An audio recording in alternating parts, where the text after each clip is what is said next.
Bienvenidos a otro compilado de filosofía, psicología, historias. Hoy es el turno de la Edad Media, en donde veremos temas tales como el matrimonio en la Edad Media. Si existió la Edad Media, porque hay una teoría, mejor dicho, una hipótesis, que sugiere que la Edad Media no existió o que está fragmentada. También veremos la filosofía medieval, la concepción moral y científica, la espiritualidad femenina, la física y la química, la magia, la hechicería. Así que los invito a quedarse para redescubrir esta etapa fascinante del ser humano, mal llamada Edad Oscura. Por otra parte, les pido que aquellos que consideren que es valioso este contenido puedan compartirlo, hacer comentarios en las plataformas en donde lo escuchan, suscribirse, ya que esa es una forma de colaborar para que tenga más alcance. También pueden seguirme en las redes sociales como Hernán Melana en Instagram o como filosofía.psicología.historias. Allí pueden enterarse de las novedades, de los libros publicados y de los cursos que se dictan y los que están grabados. Avancemos entonces con la Edad Media.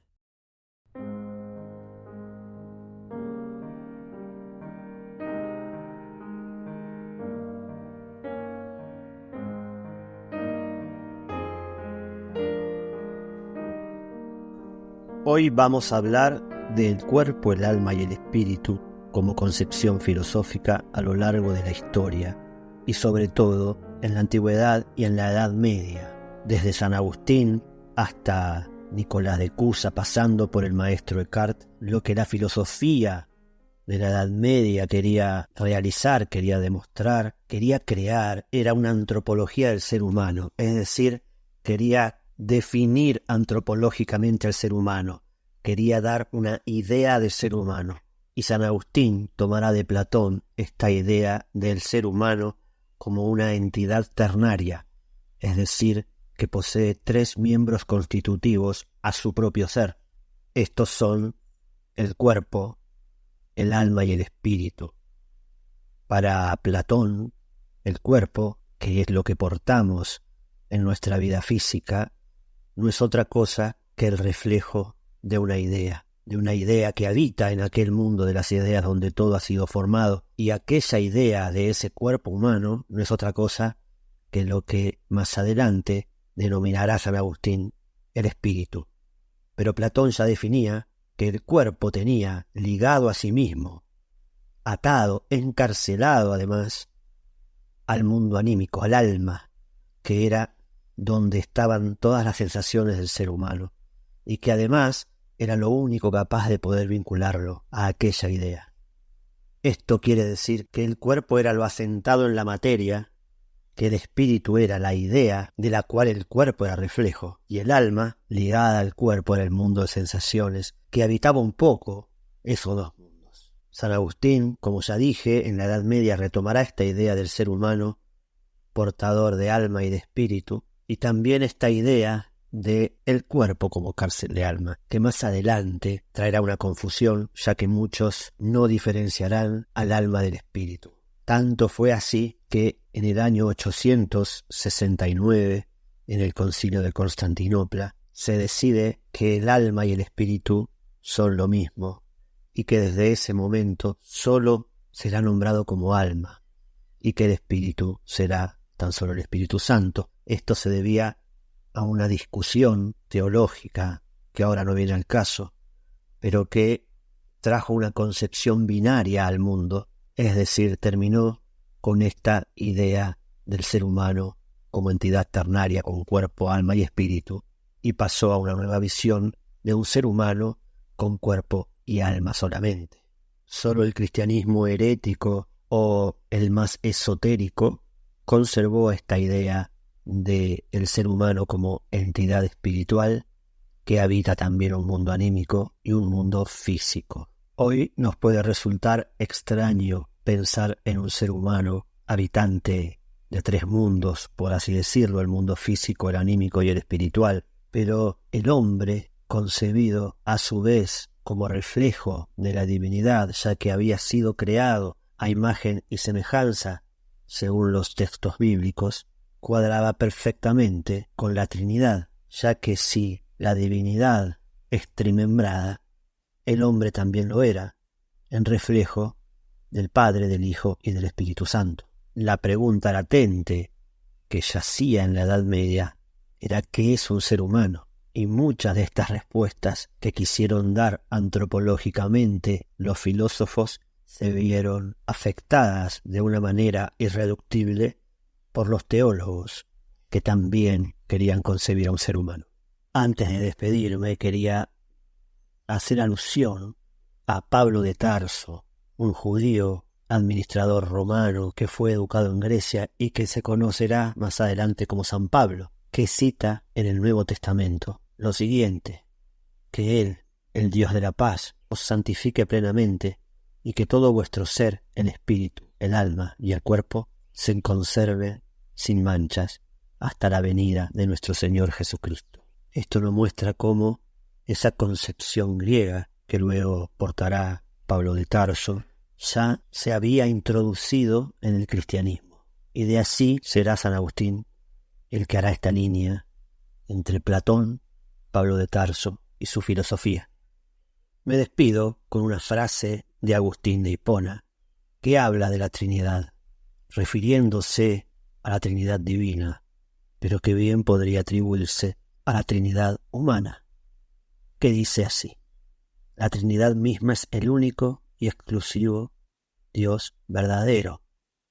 En la Trinidad, pues, no existe diferencia jerárquica ni diferencia de funciones, sino absoluta igualdad.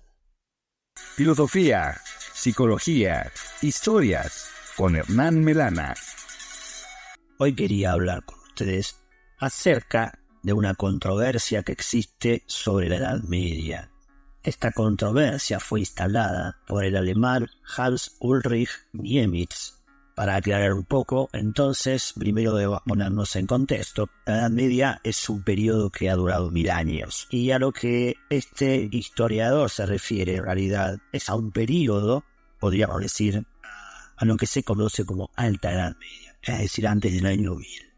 A la parte que se conoce también como la época más oscura de la Edad Media, oscura en el sentido de que hay pocos documentos escritos que certifiquen lo que allí sucedía, y como para la historia los documentos escritos son una base fundamental en su estudio, aparece a los ojos de los historiadores como oscura. Bien, este historiador alemán, Niemitz, dice que hay un periodo de 300 años que no ocurrió, y ese es el periodo que va del año 600 al año 900 aproximadamente. Por lo tanto, no ha existido Carlomagno. Y él basa esta idea, esta teoría, en que el emperador Otto III, a quien conocemos como Otto III, habría inventado esas fechas, habría hecho adelantar el calendario porque él quería gobernar en el año 1000, y por lo tanto esos 300 años los hizo inventar a través de escritos que certificaran que él era el emperador que él quería ser. Es decir, que este historiador nos dice, inventó a Carlomagno para decir que él resurgía en Otto III. Y esto lo hizo por ayuda del Papa, que había sido empleado de Otto III antes de convertirse en el sumo pontífice. Esto ha hecho que haya una serie de adeptos que digan que la historia ha sido falsificada por 300 años. Y podríamos arguir errores de calendario seguramente en base a esa época. Sin embargo, tenemos algunas cosas que decir al respecto. Por ejemplo, en Bagdad tenemos registros de Harún al-Rashid, amigo de Carlomagno, y de intercambio entre ambos. Pero si no existió Carlomagno, también esta teoría debería decir que el mundo árabe también fue falsificado, al igual que el mundo bizantino, es decir, el otro imperio romano, el imperio romano de Oriente, que sí siguió con el calendario, también debería haber falsificado sus fechas, pero tenía un gran enfrentamiento con Occidente, en principal con el Papa, con lo cual haber llegado a un acuerdo para correr 300 años es poco creíble. Lo que dicen los seguidores de esta teoría es que no puede haber ocurrido tampoco en tanto tiempo. Pero si uno se pone a fijar un poco qué fue la edad antigua antes de la edad media, ¿no? La antigüedad clásica abarca muchos siglos también y se extiende desde los primeros patres prehoméricos a los poetas de la Baja Latinidad, es decir, de la caída de Troya a la caída de Roma. Y así hay un periodo enorme que uno podría decir tampoco pasaron tantas cosas. Pero no es que ha sucedido poco, ha sucedido poco a las vistas de la productividad a que nos tiene acostumbrada a la posmodernidad y la modernidad. Pero algo se gestó en aquel entonces, en la Edad Media, y fueron nada más y nada menos que todos los idiomas que hoy habla Europa y América. Otro argumento que dice que ha habido una falsificación en los años es que hay una capilla, que es la capilla del Palacio de Aquisgrán, que habría sido enviada a construir por Carlomagno, con técnicas que nos dice este historiador, Hans Niemitz, que son técnicas desconocidas para la época y que recién se empezaron a utilizar en Occidente 200 años antes. Pero no desconocidas para la época, ya que en Rávena está el modelo del cual fue copiado esta capilla. Nuevamente, este historiador se ha olvidado del mundo bizantino, que era en ese entonces la mitad del Imperio Romano. De abaratada esta teoría, me despido con una frase de Umberto Eco sobre la Edad Media, que dice así: el Medioevo es el período que se inició con la disolución del Imperio Romano. Fundió la cultura latina con la de los pueblos que gradualmente invadieron el imperio, con el cristianismo, con su elemento de unión, y dio nacimiento a lo que hoy llamamos Europa, con sus países, con los idiomas que aún hablamos, y con las instituciones que, a pesar de muchos cambios y revoluciones, aún son las nuestras. Demasiado por un lado, casi nada por el otro. Hoy vamos a hablar de la concepción moral, científica y filosófica de la Edad Media. A lo largo de la antigüedad tardía, nuevas concepciones del universo basadas en las escrituras hicieron olvidar los modelos previos, que podríamos denominar más científicos o quizás pseudocientíficos, como los ptolomaicos. Esto lo vamos a poder ver en la incorporación a los mapas de elementos simbólicos, como Jerusalén, por ejemplo, como corazón de la cristiandad, lo cual nos da una idea precisa de la finalidad moral que tenía el mapa, en detrimento de ser un mapa que sirviera para la exploración o para el intercambio comercial.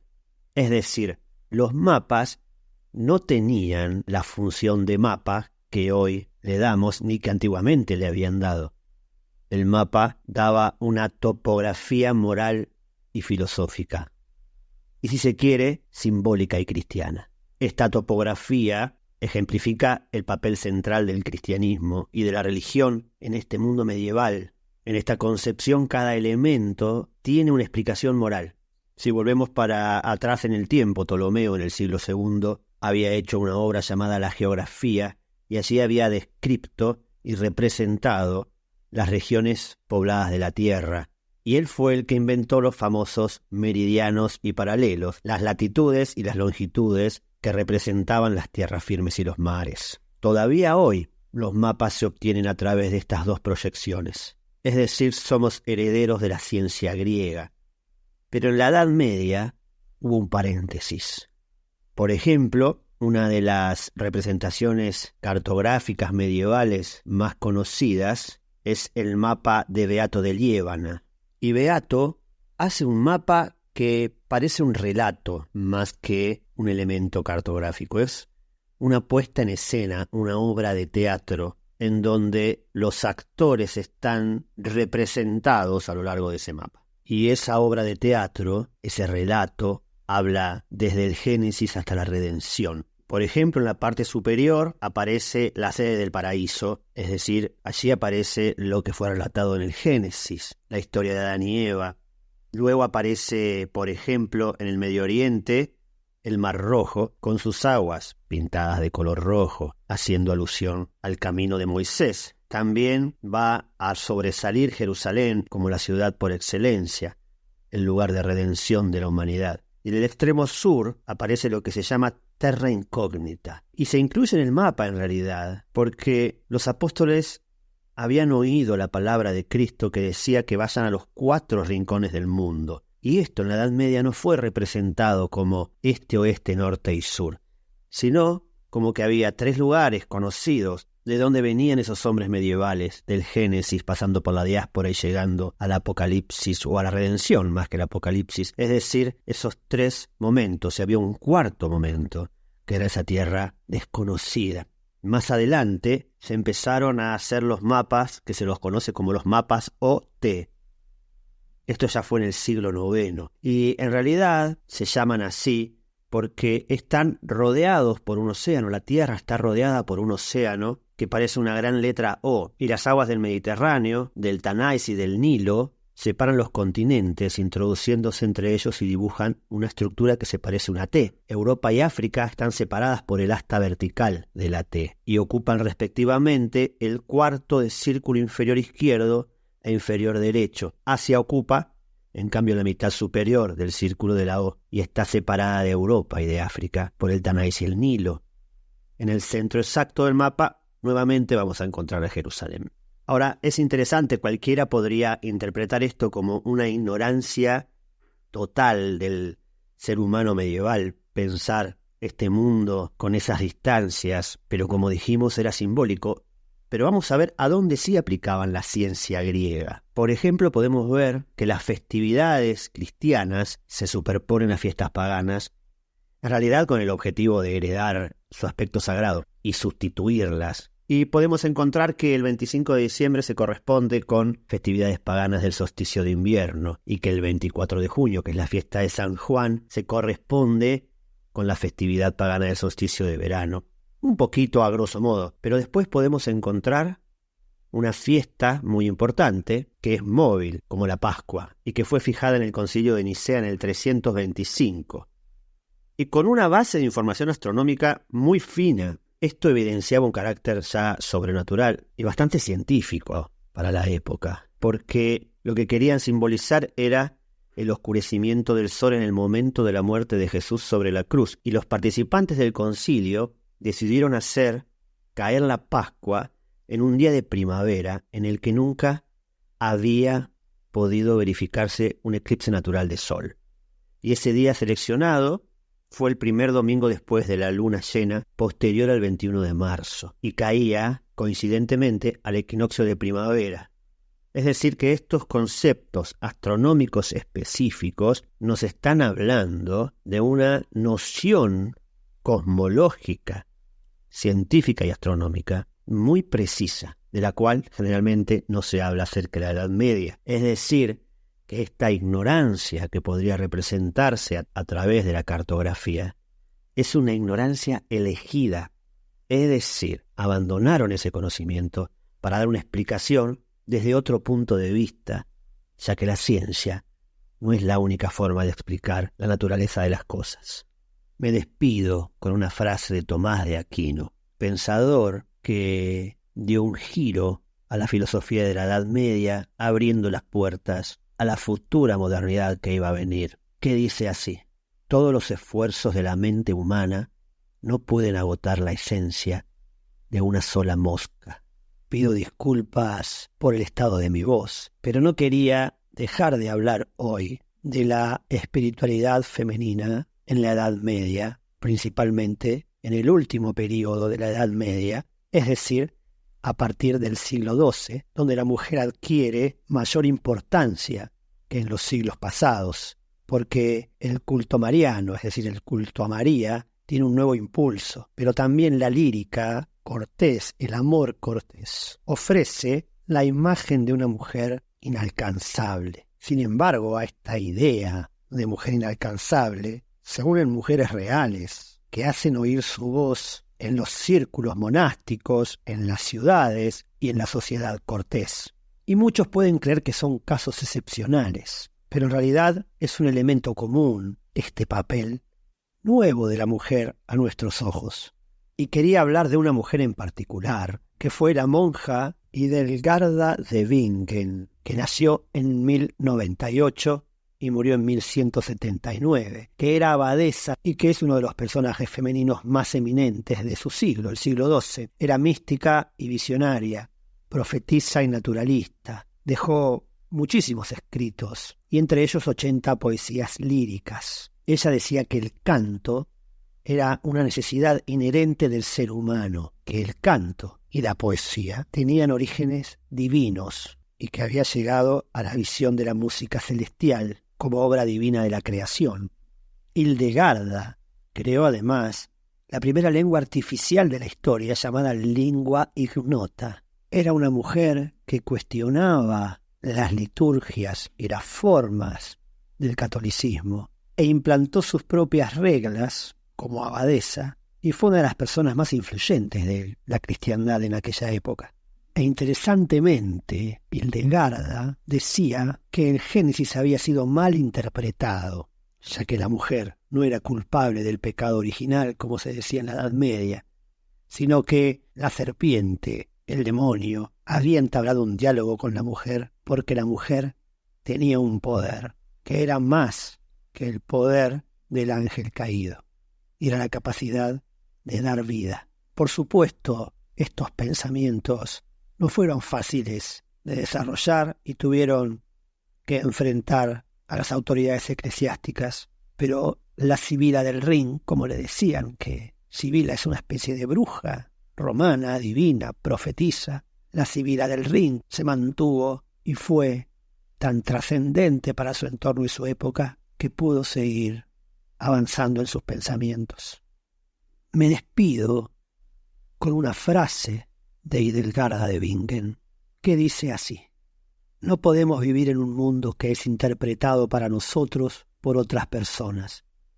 Un mundo interpretado no es una esperanza. Parte de nuestro miedo es recuperar nuestra propia habilidad para escuchar, para usar nuestra propia voz, para ver nuestra propia luz.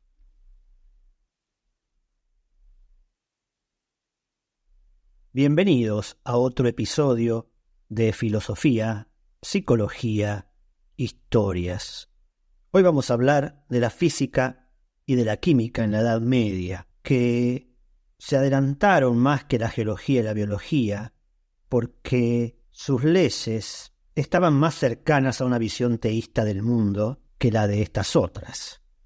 En el año 1065, Oliverio de Malmesbury construyó un aeroplano. Cuando el aparato estuvo listo, el inventor se lanzó desde una gran altura, pero debido a la falla de su invento, murió. Hacia el siglo XIII, la mecánica se anticiparía a Isaac Newton en varios conceptos básicos de un notable dominico llamado Jordanus Nemorarius, que fue un general de la orden dominicana y que escribió varios tratados de física. Entre los escritos está el principio conocido como el axioma de Jordanus, que puede hacer elevar el peso a la altura. En 1271, Robert de Inglaterra formuló la teoría del reloj de péndulo.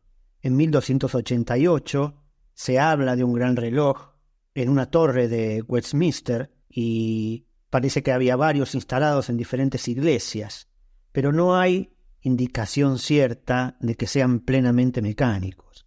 La primera mención de un reloj actuado por poleas, pesas y engranajes es del 1320.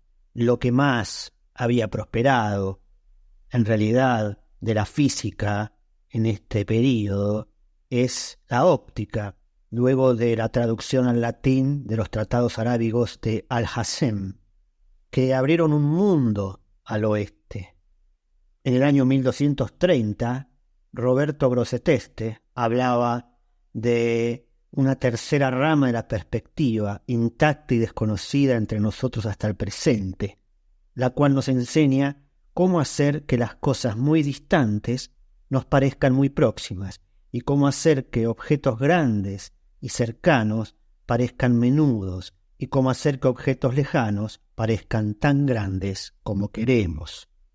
Y estas maravillas, añade, pueden ser logradas quebrando el rayo visual y haciéndolo pasar a través de varios objetos transparentes o lentes de variada estructura. Una consecuencia de los estudios que trajeron estas traducciones fue el invento de los anteojos. Si bien los griegos ya habían conocido cristales de aumento, la construcción de estos cristales de modo que permitiesen ver adecuadamente estando cerca de los ojos, parece haber tenido que aguardar a que se hicieran investigaciones sobre la geometría de la refracción. Un documento chino, de fecha incierta, pero que se cree que es entre el 1260 y el 1300, habla de cristales llamados aitai, con los que los ancianos podían leer pequeños caracteres. Un fraile dominico, en Plasencia, en el año 1305, dijo que aún no hace 20 años que se descubrió el arte de hacer anteojos, a los que llamaban occhiali, que nos permiten ver bien. Yo mismo he hablado con el hombre que los descubrió y los hizo por primera vez.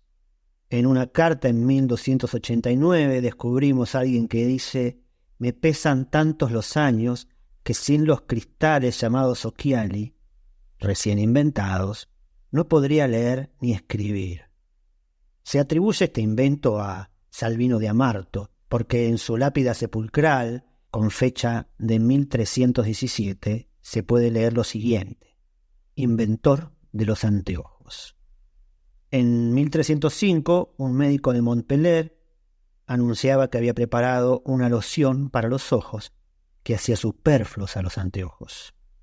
Yéndonos de la óptica al magnetismo, que también habían conocido los griegos, parece que fueron en la era cristiana los chinos los primeros en utilizarlos, aunque la tradición china atribuye el primer empleo de la aguja magnética, es decir, de la brújula, hacia el 1093 a los musulmanes. La referencia cristiana más antigua al empleo de la brújula es de 1205, pero esto no quiere decir que no se conociera antes, ya que el primer registro en escritos musulmanes es del 1282. Para muchos marinos esto era sospechoso de magia y se negaban a embarcarse con capitanes que tuviesen este instrumento que consideraban demoníaco. En 1269 aparece una epístola de Magnete escrita por Petrus Peregrinus, que daba cuenta de muchos experimentos y abogaba por el método experimental, explicando la virtud del imán de atraer el hierro, magnetizar otros objetos y señalar el norte. Intentó también construir un aparato de movimiento continuo actuado por imanes autorregenerantes. En el lado de la química, su progreso se dio en gran parte de la mano de los alquimistas, que eran investigadores que llevaban la química más allá de la materia, es decir, buscaban lo espiritual de la materia a través de esta ciencia.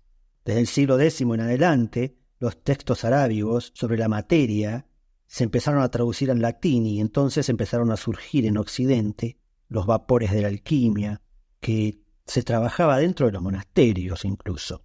Elías, que fue un sucesor de San Francisco, editó una obra sobre alquimia para Federico II. También hay escritos de franciscanos en favor de la posibilidad de transmutar metales. Varios reyes europeos empleaban a los alquimistas con la esperanza de volver a llenar sus cofres cambiando en oro metales baratos. Muchos otros buscaban el elixir de la larga vida, la piedra filosofal, hasta que en 1307 la Iglesia condenó la alquimia como arte diabólico. Sin embargo, su práctica continuó. La experiencia médica con drogas contribuyó a aumentar el conocimiento de la química. Las operaciones industriales casi obligaban a experimentar y descubrir. Por ejemplo, la fabricación de cerveza, tintes, objetos cerámicos, esmaltes, vidrios, cola, laca, tinta, cosméticos, todo eso contribuyó al progreso de la química. Hacia el 1270 ya había varias recetas de pigmentos empleados en pintura y una de ellas describía el modo de hacer los colores. En el 1150 había un tratado conocido como Magister Salernus que mencionaba la destilación de alcohol y es la primera referencia clara a esta operación que hoy se hace en todo el mundo. Los países productores de uva destilaban vino, pero al aguardiente resultante le llamaban agua vitae o eau de vie, agua de vida. En otros lugares con más frío destilaban grano, y el término celta, whisky beata, que después se abrevió en whisky, también significaba agua de vida. Los alquimistas musulmanes habían conocido mucho antes la destilación, pero el descubrimiento del alcohol, palabra musulmana, amplió mucho la ciencia y la industria química. Y quizás lo más importante fue el descubrimiento de la pólvora. Se cree que su invención fue en China, aunque algunos hablan también de los fuegos griegos, que no eran exactamente la pólvora, pero era algo parecido. La primera mención de esta sustancia en escritos arábigos es del 1300, y la primera noticia conocida del explosivo está en el libro de los fuegos para quemar enemigos, escrito por Marcus Graecus en el 1270. Aquí Marco el Griego describe el fuego griego y su fosforescencia, y daba una receta para hacer pólvora, que reducía a polvo fino separadamente 1 libra de azufre vivo, 2 libras de carbón de leña de tilo o sauce y 6 libras de salitre, que es nitrato de potasio. Luego debía mezclarse, pero hasta antes del siglo XIV no hay mención de que se hubiese empleado de manera militar. Este fuego griego, sin embargo, era muy expandido. La lentitud con la que los musulmanes tardaron en tomar Constantinopla tenía que ver con bolas de fuego que arrojaban al mar los cristianos de esta región, y esto aterraba a los musulmanes que no se animaban a tomar esta ciudad por estos fuegos que incluso quedaban encendidos en el agua.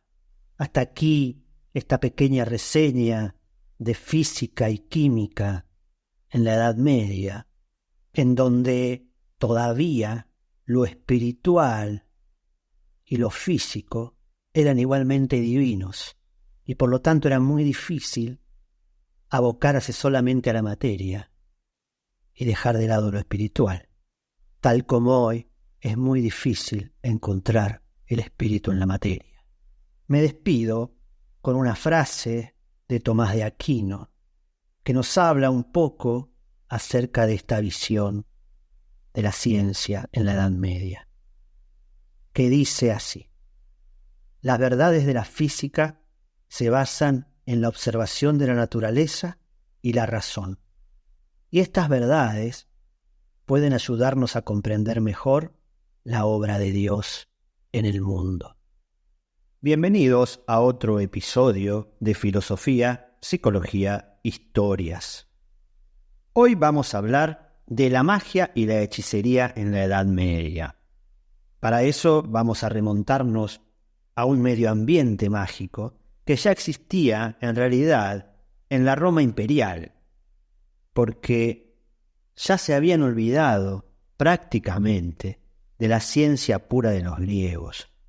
Plinio el Viejo, por ejemplo, en su Historia Natural, página por medio habla de magia, y muchos suponemos que esa magia es de origen medieval, pero gracias a estos escritos sabemos que su origen es más antiguo.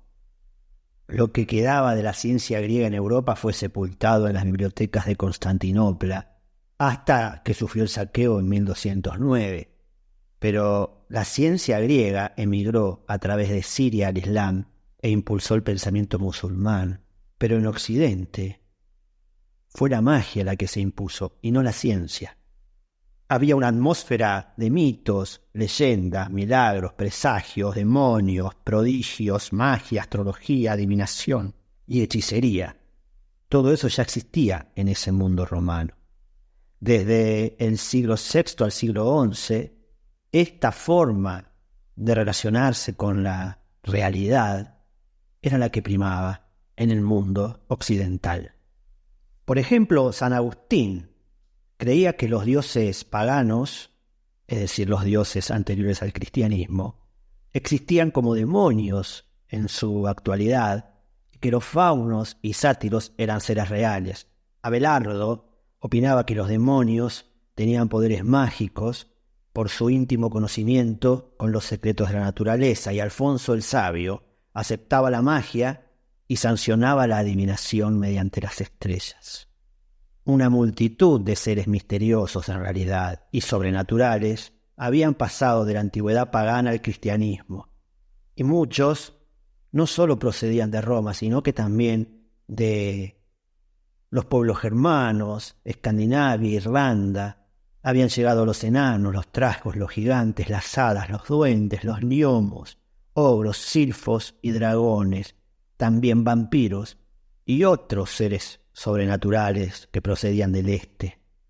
Los muertos se convertían en fantasmas que surcaban el aire. Los que habían vendido su alma al diablo rondaban por bosques y campos como lobos. Las almas de los niños muertos antes de su bautismo eran fuegos fatuos en los pantanos. San Edmundo Rich, mirando un vuelo de cuervos, los reconoció como una bandada de demonios que iban a buscar el alma de un usurero en su comarca. Se hablaba de echar mediante exorcismos a demonios y podía verse salir de la boca de los exorcizados una mosca negra y hasta a veces un perro. La gente llevaba centenares de objetos sobre sí mismas, es decir, portaban hierbas, piedras, amuletos, anillos, gemas, porque consideraban que su valor mágico servía para alejar a los demonios. La herradura era un símbolo favorable para poner en las casas por su forma de media luna que la relacionaba con la antigua diosa lunar. Los marineros y los campesinos miraban el cielo y la tierra y veían lo sobrenatural a cada paso. Vivían en ese medio vital y sobrenatural. Cuando alguien estornudaba, se pensaba que era de mal agüero y se conjuraba la suerte con un salud o un Jesús u otra expresión que fuera propiciatoria. Había filtros para hacer nacer o morir el amor. Se podía evitar la concepción escupiendo 3 veces en la boca de una rana o teniendo en la mano un trozo de jaspe durante el acto amoroso. A veces la Iglesia castigaba estas prácticas con una gradación de penitencias, de oraciones. Solo atacaba la magia negra en realidad, pero no la magia en sí misma. Había un libro, el libro Perditionis o libro de la perdición, donde se daban los nombres de los demonios principales y cómo conjurarlos. Se usaba mucho el encantamiento, que era una fórmula simple que se usaba varias veces y eso podía sanar una enfermedad, evitar un aborto, desembarazarse de un enemigo.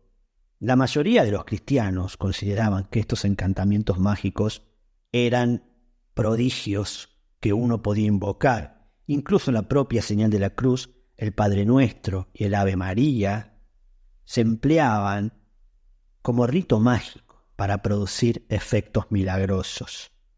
Es decir, la creencia en la hechicería era universal. Generalmente se acusaba a las mujeres de portar la magia. Decían que en ciertas noches, montadas en bestias, cabalgaban con una hueste de demonios en lo que llamaban el sabbat de las brujas o el aquelarre. Había una forma de brujería que era hacer un muñeco de cera de un personaje en particular y clavarle alfileres. Un ministro de Felipe IV fue acusado de haber contratado una bruja para que le hiciera esto a la imagen del rey. También se decía que el mal de ojo que causaban las mujeres podía llegar a matar. La ley de los visigodos acusaba a las brujas de invocar a los demonios, sacrificar al diablo, causar tormentos, y ordenaba a las convictas de estos delitos a afeitarse la cabeza. Muchos teólogos creían que las mujeres podían llegar a ser portadoras de delitos mediante la magia, y cuando en 1289 la Inquisición empezó su campaña para suprimirlas, fue una catástrofe. La medicina medieval era en cierto modo una rama de un ritual. Agustín creía que las dolencias de la humanidad eran causadas por demonios. Lutero estaba de acuerdo con él. Le parecía lógico, por lo tanto, curar dolencias con oraciones y epidemias mediante procesiones religiosas o construcciones de iglesias. Por ejemplo, Santa María de la Salute fue erigida para detener la peste en Venecia y las plegarias de San Gerboldo, que era el obispo de Bayeux, curaron a la ciudad de una epidemia de disentería, según cuentan los cronistas. Había medios mágicos para sanar. La mayoría de los viejos métodos estaba la aeromancia, que era entender el signo que trae los vientos, la la piromancia, que era leer el humo que se elevaba del fuego, y también la geomancia, que era unir puntos con líneas y realizar figuras geométricas, y también la nigromancia, que era el saber el porvenir, invocando a los muertos. Alberto Grotto, dicen, a petición de Federico Barbarroja, evocó el espíritu de la esposa del emperador. Es decir, en este medio ambiente mágico vivían los campesinos y los reyes. Y no solo fueron condenadas las mujeres a la hoguera, sino también comunidades enteras, como por ejemplo la comunidad de los caballeros templarios. Y muchas veces la acusación de brujería no era otra cosa que la eliminación de comunidades o de prácticas ancestrales de medicina o de formas comunitarias que se querían exterminar. Por lo tanto, podemos ver que la persecución a estas prácticas fueron más que nada en un sentido normalizador, y que eso todavía ocurre en muchas civilizaciones que quieren conservar sus antiguas prácticas sanadoras. Y hablando de prácticas sanadoras, voy a despedirme con una cita de Paracelso, aquel médico de la Edad Media y alquimista y químico, que nos resume en una pequeña frase el sentido de la magia y la filosofía. Y esta frase dice así: la magia es la ciencia de lo oculto. Nunca dejamos de buscarla, pero solo los filósofos la encuentran en todas partes. Bienvenidos a otro episodio de Filosofía, Psicología, Historias. Hoy vamos a hablar sobre el matrimonio en la Edad Media. La palabra matrimonio está compuesta por dos palabras y proviene del latín matrimonium. Estas dos palabras son mater y monium. Mater significa madre y monium significa condición o estado. Por lo tanto, matrimonio podría ser condición de madre o estado de ser madre, y es un término que con el tiempo se fue ampliando para abarcar a esta unión legal, social y política entre dos personas. Algunos estudiosos sugieren que el término monium podría provenir de manus, que significa mano, con lo cual sería un acto de unión o toma de posesión. El poeta romano Ovidio decía que el mayor consuelo que el hombre pueda tener en el mundo es la de ser muy amado y servido, y el hombre debía ser rey en su casa. El matrimonio no era solo la unión sexual, sino también el núcleo en donde se conservaban las costumbres, las relaciones parentales que implicaban redes sociales, el centro de irradiación de usos y actitudes públicas que fundamentaban y perseveraban la continuidad de una sociedad. Para la Iglesia era una praxis jurídico-espiritual que se basaba en el recíproco juramento.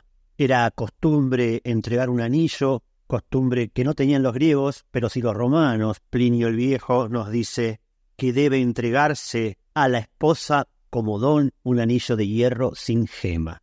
En algunos lugares también lo recibían los hombres. En el siglo II se reemplazó el anillo de hierro por uno de oro y se colocó en el cuarto dedo de la mano izquierda, donde se suponía que se encontraba el nervio o vena que llegaba al corazón. En este contrato, en este lazo, ambas familias se ponían de acuerdo sobre la boda. No era algo que sucedía entre dos individuos, sino entre dos colectivos que se unían. El compromiso sí lo hacían los desposados, es decir, los que se iban a casar. A veces tenían que jurarlo en la iglesia. Se entregaba el anillo y se daba regalos a la novia. La boda era el momento en donde un cortejo se trasladaba de la casa del padre a la casa del esposo, lo que expresaba que la mujer pasaba de la protección masculina del padre a la protección masculina del esposo. Y además la familia de la novia debía pagar una dote, es decir, debía entregar algo como pago por el matrimonio. Los reyes, así llamados bárbaros, se podían casar varias veces para afianzar una alianza política. A posteriori esto no fue aceptado por la Iglesia, pero Carlomagno, por ejemplo, tuvo bastante laxitud en sus costumbres matrimoniales y además tuvo concubinas. El casamiento se tenía que realizar temprano y las promesas de casamiento, el famoso compromiso, se tenía que hacer en la infancia, preferentemente. A los 12 años generalmente todas las muchachas estaban comprometidas, excepto que no tuviera dote, y el monto de esta dote estaba en relación a la condición social. Si la muchacha llegaba a los 15 años sin tener un pretendiente o estar comprometida, lo que se hacía era una gran fiesta donde se la vestía de novia y se la ofrecía en sociedad. Si no era posible casarse, la muchacha podía entonces encomendarse a Dios y entregarse a la Iglesia. En los casamientos, que eran un acto para la armonía espiritual, estaba prohibido reírse estrepitosamente, cantar en voz alta, bailar excesivamente. Es decir, debía ser discreto y frívolo. Muchas veces estos convenios o prohibiciones no eran respetados. De hecho, tuvieron que ser normativas, un poco para evitar las costumbres de aquellos pueblos que habían llegado a instalarse en el antiguo Imperio Romano y que tenían tradiciones totalmente diferentes. Por lo tanto, si bien existía, por ejemplo, la prohibición de un festejo, esto no significaba que eso dejase de suceder. De todas maneras, la solemnidad del matrimonio estaba presente en todas las culturas. Tenemos que entender que lo que nos llega en la historia tradicional de la Edad Media, a la que se conoce como Edad Oscura, tan solo son fragmentos, generalmente rescatados de escritos monásticos o de la nobleza, pero sobre todo del período posterior al año 1000. Recién en la actualidad se empieza a rescatar, gracias a la arqueología y la antropología, mucha información de lo que se llama la Alta Edad Media, que está cambiando la visión de este período. Y ya que de anillos y de matrimonio hemos hablado, me despido con una frase de Khalil Gibran que nos habla acerca de este lazo que se instaura entre los amantes, que dice así: el matrimonio es un anillo de oro en una cadena que empieza en una mirada y acaba en la eternidad. Y si te interesa la Edad Media, sus mitos, leyendas y sus sagas fantásticas, te invito a adquirir mi libro Juan de Valois y las 7 princesas, donde se relata la aventura de un caballero de la Alta Edad Media. Juan de Valois, que se escribe Juan de Valois con V o V corta, y las 7 princesas. Y lo pueden encontrar en Amazon o en la editorial Casa de los Jóvenes. Gracias y hasta el próximo episodio. Gracias por llegar hasta aquí, y si quieres seguir trabajando y profundizando, y si te interesa la Edad Media, te invito a adquirir mi libro Juan de Valois y las 7 princesas, que se escribe Juan de Valois y las 7 princesas, disponible en Amazon, o lo puedes pedir también en la editorial Casa de los Jóvenes o en la editorial Trus y Tras, o directamente a mí en las redes sociales, en Instagram, en Hernán Melana o filosofía.psicología.historia. Gracias y nos encontramos en el próximo episodio.